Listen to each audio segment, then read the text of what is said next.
بسم الله الرحمن الرحیم.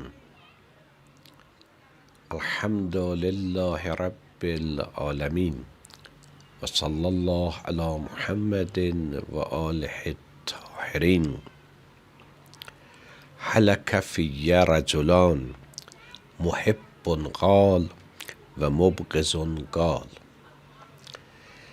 Əmirülmömininin məktəbi barəsində söhbət eləyirdik. Bu məktəb insanları sirata aparır. Çünki özü siratdır. Neçə məsələni keçmiş cəlsələrdə ərz eləmişik. Bu məktəbin şəhadət məsələsi, bu məktəbin ədalət məsələsi və indiki məsələdə ki ərz edirik, Allah öhdəçiliği axtarmaq. İnsan bəzən nəfsi istəkləri ilə yaşayır. Və bunun əlaməti və nişanəsi budur ki, deyər, mənim ürəyim belə istəyir, xoşum belə gəlir. Bu bir növ yaşayışdır. Müstəvisi insanın öz istəyidir. Quran buyurur, bəzi insanlar məbudları hava və həvəsləridir. Ərəytə mən ittəxəzə ilahəhu həvah. Görmüsən Peyğəmbər o insanları ki, məbudları həvalarıdır, həvəsləridir, istəkləridir, nəfsani istəkləridir. Bəs biri bu səviyyədir. İnsan istək səviyyəsində yaşayır. Bəzən insan başqalarının istək səviyyəsində yaşayır. Heç özündən də şah olar. Başqalarına əsir olar. İslam dinində iki növ azad olmaq var. Bir azad olmaq var başqasından. İnsan başqasına əsir olmamalıdır. Əmirülmöminin buyurur ki, başqasının qulu olma. Və qəd cəələkəllah hurra. Allah səni hür qərar veribdir, diri qərar veribdir və azad qərar veribdir. İkinci azadlıq da budur ki, özündən azad olan. İnsan əgər başqasına əsir olsa, bu olar qul. İnsan əgər özünə əsir olsa, bu olar həva və həvəs axtaran. Amma hər ikisindən azad olsa, olar Əbdullah. Bəs Allaha əbd olmaq belə deyil ki, başqalarına qul olma səviyyəsindədir.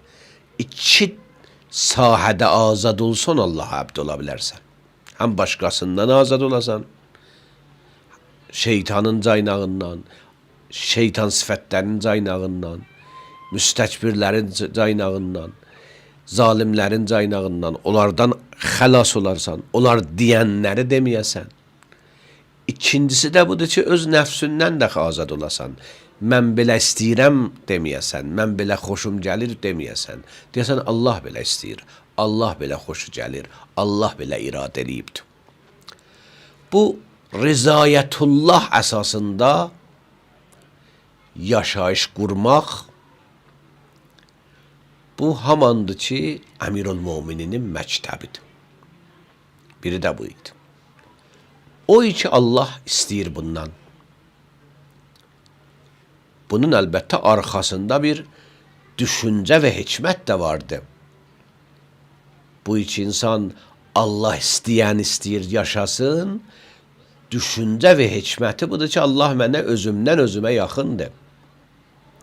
Mən əgər özümdən də xəlas oluram, Allaha pənah aparıram, buna görə ki, o mənim özümdən də özümə yaxındır. Mən can olsam, o canandır. Mən ruhum bədən kimidir, o mənim ruhumun ruhudur. O mənim özümdən də özümə yaxındır. Özümdən də özümü çox tanıyır, özümdən də özümü çox sevir. Ona görə Allah mihvərlıq, Allah mərkəzlik, ilahi məsuliyyət əsasında insan yaşayır. Çətindir, rahat deyil. İnsan bəzən şəxsi maraqlarını qoymalıdır kənara. Bəzən qruppa maraqlarını qoymalıdır kənara. Bəzən mümkündür dünyası ilə toqquşa. Bəzən mümkündür istolu ilə toqquşa. Bəzən mümkündür şöhrəti ilə toqquşa. Bunlar Allah mərkəzlik, ilahi məsuliyyət əsasında yaşamaq rahat deyil. Bəzən insan öz istəyini deyər və ilahi istəkdir. Çaşdırar özünü alladar. Bəzən insanın vəzifə axtarmaq, öhdəçilik axtarmaq incə bir zaddır. Tükdən nazikdir. Hədisdə var, sirat tükdən nazik və qılıncdan itidir. Haqqı tapmaq bəzən tükdən nazikdir. Ki mənim indiki şəraitdə, indiki zamanda öhdəçiliğim nədir? İlahi məsuliyyət mənə nədir? Əmirül-Möminin dövründə bir sıra insanlar zahid qaldılar. Dedilər, biz nə İmam Əli əleyhissalamın müharibəsinə, Muaviyyə ilə heç birinə tərəfdar olmuruq. Onlar özləri sabah hansı haqdır, qalib olsun, hansı batildir, məğlub olsun, hər nə olur. Biz öz ilahi ibadətimizə məşğul oluruq. Zahidləri var idi, Əmirül-Möminin dövründə beləncə bir davranış seçdilər. Laqeyd qalmaq, fikirləşdilər və ilahi məsuliyyət odur. Haqqla birləşmədilər ki, innəlləhə mə'əl haqq, Allah haqqınəndir. Əliyyun mə'əl haqqı vəl haqqu mə'əliyyin və Əli də haqqınəndir və haqq da Əliyinəndir. Daha sən haqqla birləşmədindən sonra nəyi yozusan həyatında? İnsan mümkündür gedə məsciddə şəxsi ibadət ediyə. Gedə bir yerdə dini bir iş görə. Amma o məsuliyyəti o zamanda, şəraitdə görməyə. Bu ilahi məsuliyyətlə addım atmır. Bu şəxsi maraqla, öz nəfsani istəklə addım atır. İlahi məsuliyyət seçmək və tapmaq mühimdir. Biz İmam Əlinin həyatında bunu görürük. İmam heç vaxt ilahi məsuliyyətdən bir addım o tərəfə getməyibdir. Peyğəmbər Əkrəm Əli əleyhissalam barəsində buyurur ki, bəzilər İmam Əlinin dalınca danışırdılar. Buyurur, dalınca danışmayın. فَاِنَّهُ خَشِنٌ فِي ذَاتِ اللّٰهِ Əli Allah barəsində, ilahi öhdəçilik barəsində möhkəmdir. Şəxsi güzəştə gedər, dindən güzəştə getməz, ilahi məsələdə güzəştə getməz. Amma şəxsi həyatını 3 dəfə dünyasını boşayar, 3 dəfə dünyasının əmvalını, dövlətini sifrə yendirər. Amma Allahın hökmündən bir zərrə də olsun dalı oturmaz. Bu ilahi məsuliyyət dalınca olmaq, öhdəçiliklə yaşamaq. Ona görə Əmirül-Mömin həyatına siz baxsınız, balacalığından ta şəhadətinə qədər görərsiniz ki, çoxlu işlərdə olubdur. Harda boşluq var idi, ilahi öhdəçilik tələb eləyirdi, orada olubdur. Özünə bir xüsusi unvan, xüsusi bir yer ayırmayıbdır. Görürsən bir zaman uşaqlardan ki, bütpərəslər təhrik edirdilər. İslamın əvvəlində Peyğəmbəri uşaqlar, məsələn, ədəbsizlik eləsinlər, daş assınlar, tikan assınlar. Əmirül-Möminin orada müdafiə edirdi. Zərqam sifətini Peyğəmbər orada Əmirül-Mömininə buyurdu. Yəni şir. Görürsən, yeri gələndə Peyğəmbərin yerində yatıbdır. Təkcə hicrət gecəsi yox, Şeyb Əbu Talib də 3 il dəfələr Əbu Talib Əmirül-Möminlə Peyğəmbərin yerində əşibdir. Ta düşmən Peyğəmbərin yerini tapanmasın. Görürsən Uhudda, Bədridə, Xəndəqdə müharibə eləyibdi. Zulfiqarı ilə cihad eləyibdi.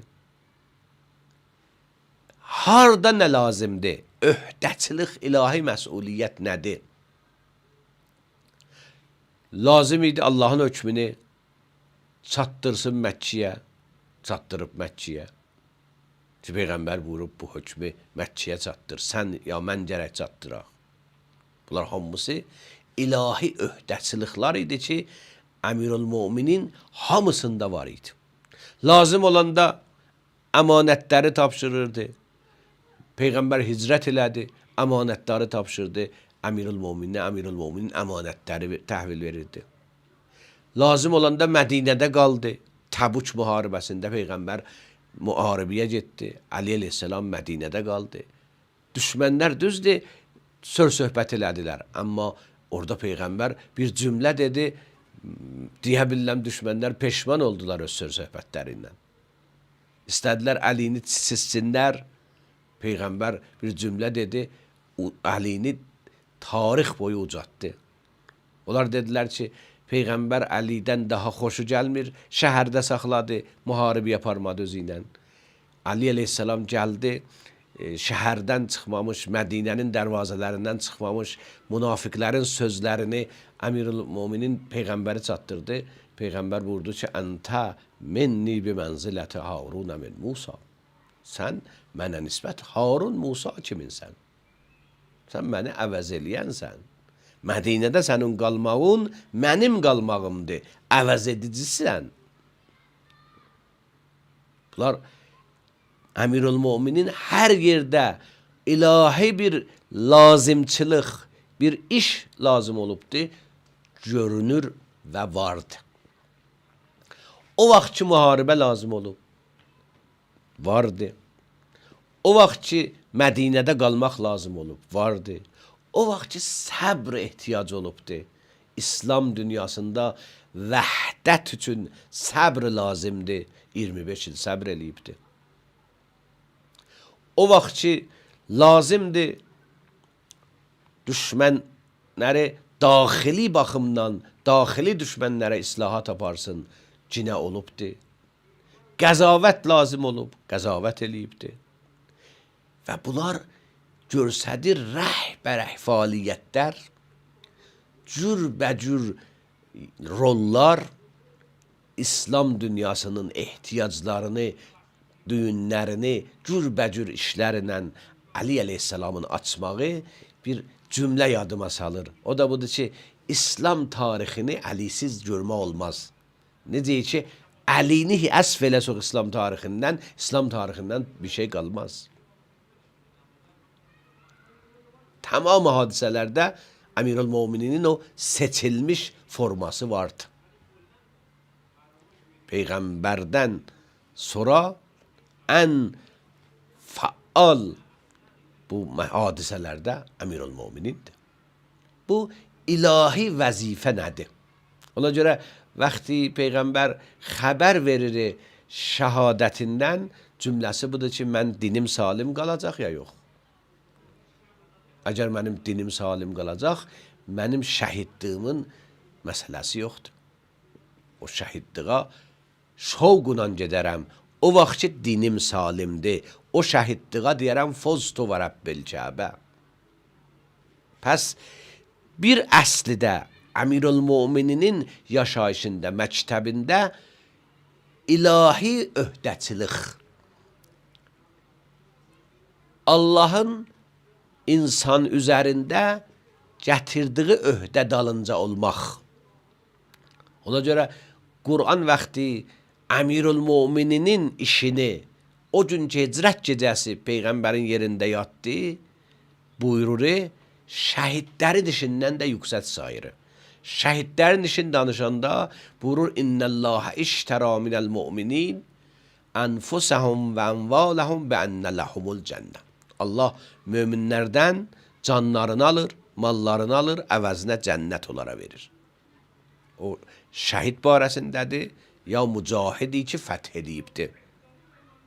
Yuqatilun fəyuqtəlun və yəqtulun.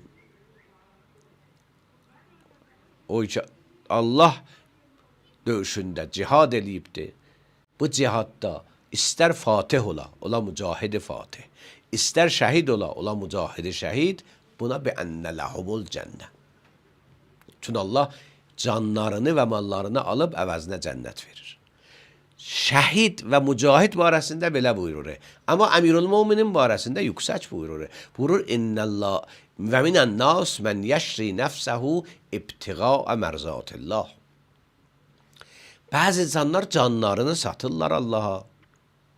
Allah razılığını almaq üçün. Həyatları cənnətdən yuxarıdır.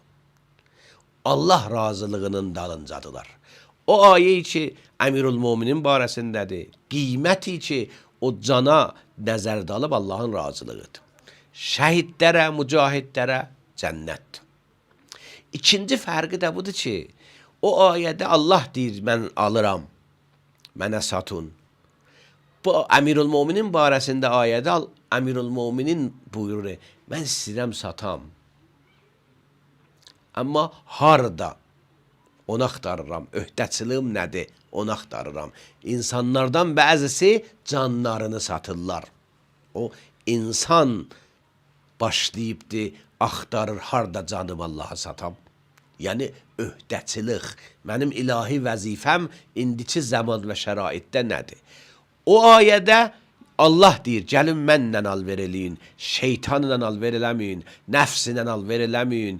O mənlə alver eləsöz, xəsarətə düşməsöz. Bəənnə ləhumul cənnə. Onlar sizlərə cənnət verərlər. Pəs bir məsələ də bu oldu ki, insan həyatında bunu axtara ki, Allah bundan nə istəyir? Dedim, bunun arxası da hikmət və düşüncəsi vardı. Çünki Allah insandan onu istər ki, insanın fəlahıdır. İnsan özü öz fəlahını bəzən görməz. Fəlah Quran terminidir. Yəni inkişaf, yəni kamilləşmə. İnsan özünü Allaha versə, özünü Allaha tapşırsa, ulaikə humul muflihun. İnsan iki əsarətdən azad ola bilsə, həm başqalarının əsarətindən qul olmaya, istismardan qaça, həm öz əsarətindən, öz nəfsinin də qul olmaya, onda horr oldu. Horr olsa özünü tapşırar Allaha. Allaha öz ixtiyarı ilə, öz azadlığı ilə, öz seçimi ilə Allaha tapşırar. Vaxtı insan özünü Allaha tapşırdı, ilahi öhdəçilik axtarar. İlahi öhdəçilik axtarsa, haman Əlinin məktəbi olar. Ki, mənim öhdəmə indi nə var? Bunun bir ikinci tərəfi də vardı. İkinci tərəfi də budur ki, bu cür insanlar hər tərəfli böyüyərlər. Bəzi insanlar bir tərəfli böyüyərlər. Bir ağacının bir meyvəsi olar. Dünya ağaçların adətən. Amma Allah-u Teala bizi axirət ağacı olmağa çağırıbdır. Cənnət ağaclarında tamamı meyvələr bir ağacda olar. Bizə deyir, şəcərə-i tuba olun, cənnət ağacı olun. Bu hardan irəli gələr? Oradan irəli gələr ki, insan ilahi vəzifə dalınca olsun. Əgər ilahi vəzifə dalınca olsa, büyün elm, ibadət, təqva, ədəb, mərifət, şücaət, hamısı lazım olacaq insanın həyatında və onları təhsil eləyər, onları həyatında yığar. Ona görə insan ilahi öhdəçilik dalınca olsa, tamamı insan dəyərlərini də özündə birləşdirər və cəmləşdirər. Esselamu aleykum və rəhmətullah və bərəkatuhu.